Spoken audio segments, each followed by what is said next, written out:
সালামুন আলাইকুম প্রিয় দর্শক শ্রোতা, ভিডিও দেখছেন কিএম কোরআনিক মেসেজ ইউটিউব চ্যানেল থেকে। দেশে প্রবাসে যে যেখানে আছেন আশা করি ভালো আছেন, সুন্দর আছেন, কোরআনের পথে আছেন। আজকে এক ভাইয়ের প্রশ্নের জবাব দিচ্ছি। প্রশ্ন করলেন যে সূরা তওবার ৮৪-৮৫ নম্বর আয়াত কি প্রচলিত জানাজার নামাজের নির্দেশনা দেয়? ধন্যবাদ আপনাকে, সুন্দর প্রশ্ন করেছেন। যাদের মনে এই প্রশ্ন সকলের জন্য আজকের ভিডিও। বিসমিল্লাহির রহমানির রহিম, আলহামদুলিল্লাহ, সালামুন আলা ইবাদিহিল্লাযিনা ইসতাফা। আল্লাহ মৃত ব্যক্তির জন্য নির্দেশনা দিয়েছেন। সূরা আবাসা ২১ নম্বর আয়াত। আল্লাহ বলছেন মৃত ব্যক্তিকে কবরস্থ করতে হবে। এই কবর শব্দের অর্থ হলো লুকায়িত করা, লুকায় ফেলতে হবে। আত্মাটা চলে গেল ইংলিন সিজ্জিনে, আপনি এই দেহটা যেটা পৌঁছে যাবে এটা লুকায়িত করতে হবে, কবরস্থ করতে হবে, মাটির নিচে দিতে হবে। এবার আসুন, এই যে মাটির নিচে দিতে হবে এই নির্দেশনা আল্লাহ দিয়েছেন সূরা মায়দার ৩১ নম্বর আয়াত। সালামুন আলা আদমের এক সন্তান আরেক সন্তানকে মেরে ফেললেন, কিভাবে লুকায়িত করবে, কবর দিবে, সেটা আল্লাহ কাক পাঠিয়ে তাদেরকে জানিয়ে দিয়েছিলেন। ইসলাম ধর্ম সালামুন আলা মুহাম্মদের থেকে প্রচলিত নয়, সেই মানব সৃষ্টির প্রথম সালামুন আলা আদম থেকে। সুতরাং আদমের কাছে আল্লাহ যে বিধান পাঠিয়েছেন সেটাও কোরআনের অংশ, সালামুন আলা মুহাম্মদের কাছে এসে শেষ হয়েছে, এবং সালামুন আলা মুহাম্মদ শেষ নয়। এই কোরআন শেষ কিতাব, আর কোনো কিতাব আসবে না। এটাই পৃথিবী যদি মিলিয়ন বছর বেঁচে থাকেন তাহলে এই কোরআনই অনুসরণ করতে হবে। সুতরাং এখানে একটা পয়েন্ট আপনি ধরে রাখবেন যে ইমানের কথা যে আল্লাহ বলছেন, পূর্ববর্তী নবীদের উপর যা বিধান হয়েছিল সেটাও আমাদের বিশ্বাস করতে হবে। সালামুন আলা মুহাম্মদের কাছে কোরআন এসে পূর্ণাঙ্গ হয়েছে। এখানে অর্থাৎ লুকায়িত করা, মৃত ব্যক্তিকে লুকায়িত করা, এর কোনো পরিবর্তন হয়েছে কিনা সেটা কোরআনে দেখতে হবে। না ভাই, কোরআনে এই ধরনের কোনো পরিবর্তন হয় না। এবার আসুন, আপনি যদি সূরা তওবার ৮৪-৮৫ নম্বর আয়াত দ্বারা প্রচলিত জানাজার নামাজ বুঝে থাকেন তাহলে ভুল করবেন, কোরআনের আয়াতের অস্বীকারী হবেন। কারণ সূরা ইয়াসিনের ৭০ নম্বর আয়াতে আল্লাহ বলছেন যে কোরআন জীবিত মানুষের জন্য, মৃত মানুষের জন্য নয়। প্রচলিত জানাজার নামাজ, এই জানাজার শব্দের অর্থ হলো দোয়া করা। তো দোয়া আল্লাহ এখানে বলছেন যে কোরআন জীবিত মানুষের জন্য, মৃত মানুষের জন্য নয়। তাহলে আপনি মৃত মানুষের জন্য কিভাবে দোয়া করবেন? কারণ আল্লাহ কোরআনে বলছেন তার হিসাব নিকাশ অর্থাৎ পাপ পুণ্যের খাতা বন্ধ হয়ে গেছে, মৃত ব্যক্তিকে শোনানো যাবে না। অর্থাৎ এই দুনিয়াতে সে পরীক্ষা দিয়েছে, এই যে দুনিয়াটা পরীক্ষা কেন্দ্র, পরীক্ষা তার শেষ হয়ে গেছে, খাতায় আর কিছু লেখা যাবে না। তাহলে আপনি এই প্রচলিত জানাজার নামাজ যে মৃত ব্যক্তির নামে দোয়া করা হয় সেটা কোরআন ভিত্তিক নয়। জানাজার নামাজ দোয়া করা ঠিক আছে, কিন্তু আপনার জন্য, আপনি নিজের জন্য দোয়া করবেন। যারা জীবিত আছে তাদের জন্য দোয়া করবেন যে এই লোক মারা গেছেন। আপনি মৃত ব্যক্তির পাশে যে বলবেন যে উনি মারা গেছেন, আমাদের মতোই দুনিয়াতে বিচরণ ছিল, চলাফেরা করেছে, আজকে সে মৃত্যুবরণ করেছে, আমাদেরও ওই রাস্তায় যেতে হবে। সুতরাং আল্লাহ, আজকে আমার মনটা নরম আছে, আমি ভয় পাচ্ছি, আমাকে ক্ষমা করে দাও, এবং যারা আমার আশেপাশে আসে, যারা ইমানদার, তাদেরকে ক্ষমা করে দাও। এই ধরনের দোয়া আপনি করতে পারবেন, যেটা আল্লাহ বলছেন কবর জিয়ারত, অর্থাৎ কবর জিয়ারত, যারা কবরে আছে তাদের জন্য দোয়া নয়, আপনার জন্য দোয়া করে, এই কথা বলেছেন। মৃত ব্যক্তির জন্য যেন দোয়া নেই বা এই প্রচলিত জানাজা নেই, সেটার সবচেয়ে বড় উদাহরণ হলো সূরা সাবার ১৪ নম্বর আয়াত। সুলাইমান, সালামুন আলা সুলাইমান মৃত্যুবরণ করেছে, কেউ জানে না, লাঠির উপরে ভর করে আছেন, মানুষ কাজ করছে। আপনারা জানেন এই ঘটনা। কোরআনে সূরা সাবার 14 নম্বর আয়াত পড়বেন। তো ওখানে জানাজা হয়নি, জানেই না কেউ মৃত্যুবরণ করেছে, তার জন্য কোরআন পাঠ করা বা 40 দিনে খাওয়ানো, 4 দিনে খাওয়ানো, এই ধরনের কোনো কিছু তো হয়। ইতিহাস যখন পড়বেন তখন দেখবেন যে কোনো নবী রাসূলেরই প্রচলিত নিয়মে জানাজার নামাজ হয়। সালামুন আলা মুহাম্মদের কথাই ধরুন, যার যার মতো সালামুন আলা মুহাম্মদকে দেখেছেন, দোয়া করে চলে এসেছেন, নবীর জন্য নয়, যারা দোয়া করেছেন তাদের জন্য, যে উনি এই দুনিয়ার মধ্যে সর্বশ্রেষ্ঠ মানুষ ছিলেন, আল্লাহ মনোনীত করেছেন, পূর্ণাঙ্গ কোরআন তার ভিতরে আল্লাহ নাজিল করেছেন। ওনার মতো একটি মানুষ মারা গেছেন, ওনারও মৃত্যু হয়েছে, সুতরাং আমারও হবে, আল্লাহ তুমি ক্ষমা কর। কারণ মৃত ব্যক্তির বাড়ি এবং মৃত ব্যক্তির পাশে দাঁড়ালে আপনার মন নরম, আল্লাহর কাছে দোয়া করবেন, প্রফুল্ল চিত্তে দোয়া করতে পারবেন, আবেগ প্রবণ হয়ে দোয়া করতে পারবেন। এই জন্য নিজেদের জন্য দোয়া করবেন, মৃত ব্যক্তির জন্য দোয়া না। আজকের সমাজে দেখবেন মানুষ মারা গেছে, মসজিদ থেকে একদল এসে ওখানে কোরআন পাঠ করছেন, কোরআনে সূরা ইয়াসিন বেশি করে পাঠ করছেন, অথচ সূরা ইয়াসিন 70 নম্বর আয়াতটাও পড়ছেন যে কোরআন হলো জীবিত মানুষের জন্য, মৃত মানুষের জন্য না। এটা মৃত মানুষকে শোনানোর চেষ্টা করছে, বিফল চেষ্টা, কোনো কাজে আসবে না। সুতরাং আমি একটা কথা বলে নিচ্ছি আপনাদের, যে দুনিয়াতে বেঁচে আছেন, এখনো সৌভাগ্য, আল্লাহর সেই শেষ যে সুযোগ আমাদের দিয়েছে তওবা, সেটা আসুন আমরা করি, এবং বিগত দিনে যা ভুল করেছি সেটার জন্য আল্লাহর কাছে ক্ষমা চাই।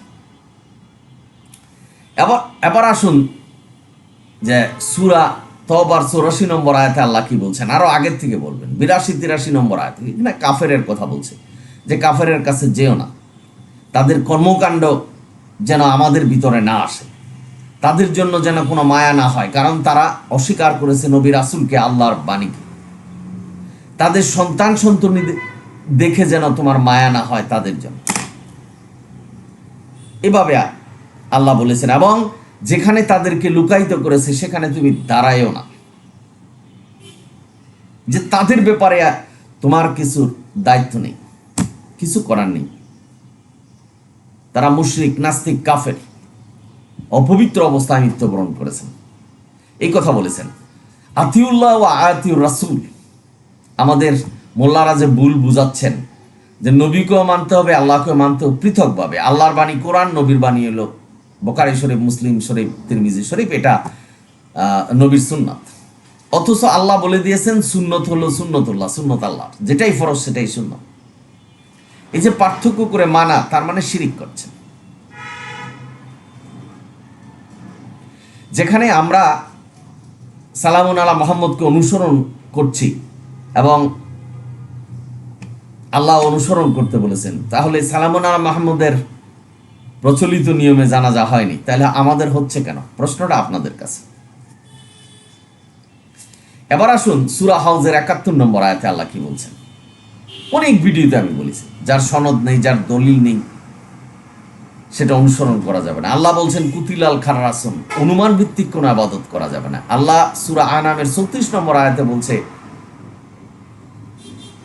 38 নম্বর আয়াতে বলছে, যে আমি কোরআনে কোনো কিছুকে বাদ দেই, শুধু কোরআন মানতে হবে, এই ধরনের অনেক কথা বলেছেন। নবীকে শাসিয়েছেন, আমাদেরকে শাসিয়েছেন, আল্লাহ সুকস করেছেন যে কোরআনের বাইরে যেও না, তাও আমরা চলে যাচ্ছি।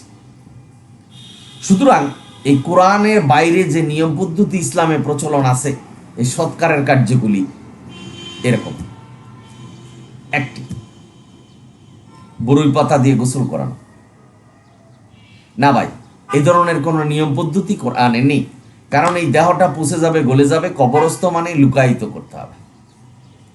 কবরে প্রশ্নপত্র জিজ্ঞাসা করবে, অমান রাব্বুকা ওমা দিনুকা ওমা নবিয়ুকা, এই যে প্রশ্নপত্র জিজ্ঞাসা করবে, এটা তো কোরআনে কোনো বর্ণনা নাই। তাদের কাছে কিভাবে আসলো, বা আল্লাহর কাছ থেকে কিভাবে ছিনিয়ে আনলেন এই প্রশ্নগুলি?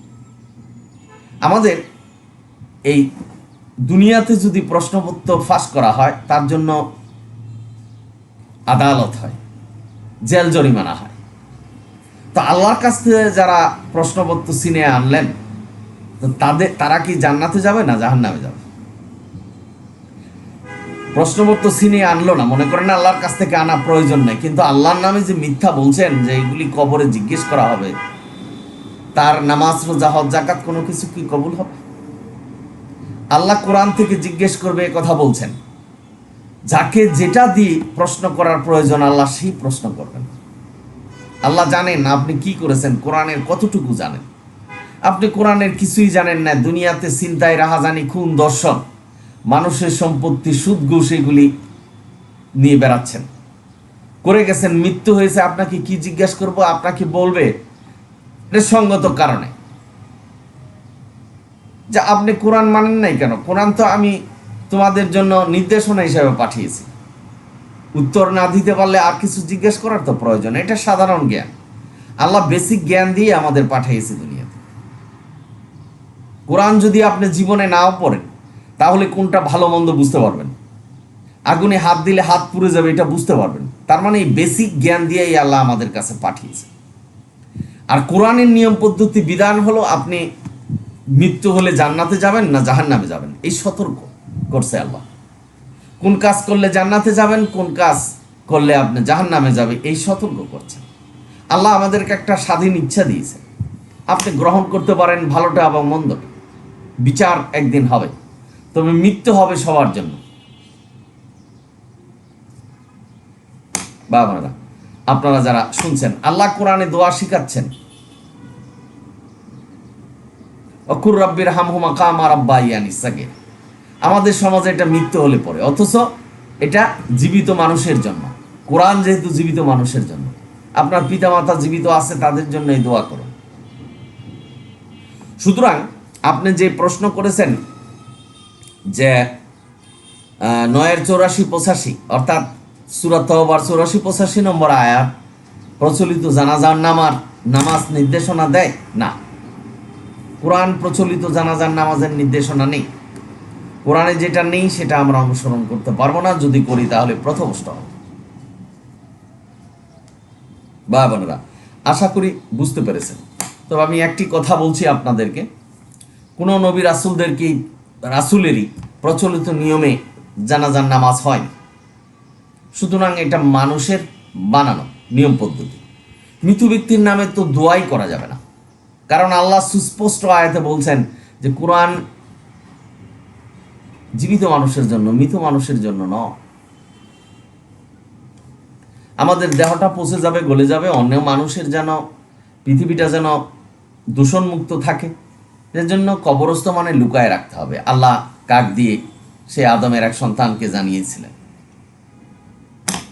সুতরাং আশা করি বুঝতে পেরেছেন যে জানাজার নামাজ যেটা প্রচলিত নিয়মে পড়ছেন সেটা কোরআনের নিয়ম নয়। কোরআনের বাইরের ইবাদত সম্পূর্ণটা নিষ্প্রয়োজন। শুধু নিষ্প্রয়োজন এটা বলে ক্ষান্ত হওয়া যাবে না, এটার জন্য আপনাকে দায়ী থাকতে হবে এবং বিচার দিনে জবাব দিতে হবে যে আমি কোরআনকে পূর্ণাঙ্গ করেছি, কোরআনই একমাত্র বিধান করেছি, তাহলে তোমরা কোরআনের বাইরে গিয়ে অন্য কিছু মানার কি প্রয়োজন? শুধু তাই নেই, আল্লাহ বলে দিয়েছেন আমি কোরআনে সব কিছু বর্ণনা করেছি। সুতরাং ভাই বোনেরা, আশা করি বুঝতে পেরেছেন যে কোরআনে যদি আপনি এই সূরা তাওবার 84-85 নম্বর আয়াতে প্রচলিত জানাজার নামাজকে বুঝে থাকেন, তাহলে এই প্রচলিত জানাজার নামাজে যখন আপনি যেয়ে থাকবেন দেখবেন মৃত ব্যক্তির জন্য দোয়া হচ্ছে। যদি তাই করেন তাহলে সূরা ইয়াসিনের 70 নম্বর আয়াতের অস্বীকারী হবেন। যেহেতু কোরআনে নাই, সূরা হাউজের 71 নম্বর সূরার অস্বীকারী হবেন। সূরা আনামের 38 নম্বর আয়াতের অস্বীকারী হবেন। সূরা ইমরানের 103 নম্বর আয়াতের অস্বীকারী হবেন। সূরা আনামের 153 নম্বর আয়াতের অস্বীকারী হবেন, যেখানে বলছে শুধু কোরআনই মানতে হবে। আল্লাহর আয়াত কুতিলাল খাররাসুন, এটার অস্বীকারী হবেন। আল্লাহর আয়াত ইন্না হাযাল কোরআন কোরআনই সত্য পথ এর অস্বীকারী হবেন। আশা করি ভাই বুঝতে পেরেছেন। আপনারা সকলেই ভালো থাকুন, সুন্দর থাকুন, এবং কোরআনের এক আয়াতের সাথে আর এক আয়াতের সাংঘর্ষিকতা করবেন না। যে সূরা তওবার 84 এবং 85 নম্বর আয়াত